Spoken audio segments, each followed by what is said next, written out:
All right, now here is a polling on it. Who's to blame for the incident?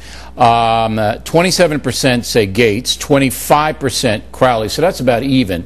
13% say both or neither, and, you know. See, it's a low, Americans still don't know what happened there. And then most people disapprove of the way Barack Obama handled it, which is why you're having the beer fest today. 41% say he handled it poorly, only 29% say he handled it well.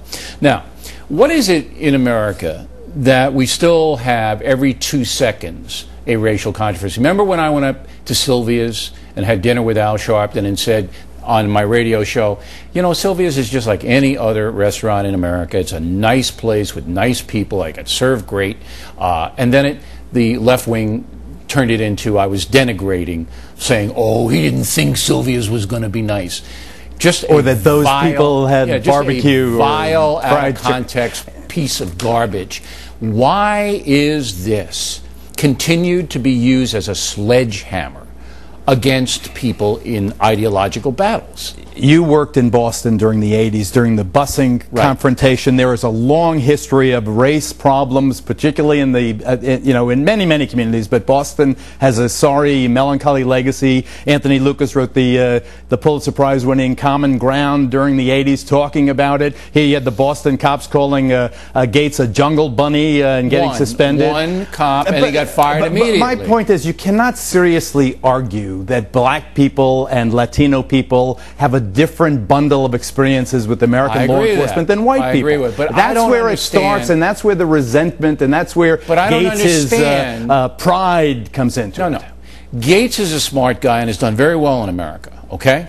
Now, he, at a heartbeat, turned this into a racial incident.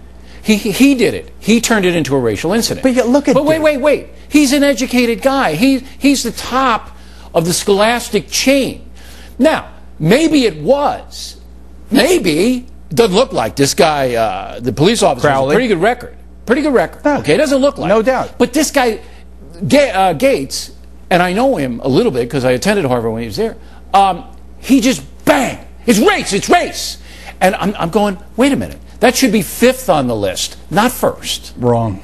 I'm telling you, you're wrong, because he's a big cheese in Harvard. He sees himself in the way that we maybe carry ourselves. How dare you not recognize it? It's in his home, in his foyer. I mean, imagine if it were you. I mean, there would be a point I would have said, hey, I live here, here's my license. My wife would be holding me like this. That's the difference between you and me. I would have said, hey, thanks for showing up, because you thought guys were breaking in. That's what I would have said. There are innumerable surveys and studies done that show what? They show that people respond differently. Race matters in this country. When there's a black person involved in something, or a brown person, or a white person, we respond differently. Even minorities respond differently to minorities. That's why often you have minority cops involved in these incidents. There is a different bundle of experiences. Hopefully the president can help us move past it and get to a new era. It'll be a shock if that happens. Budweiser is a fine. There you go. Geraldo Rivera, everybody.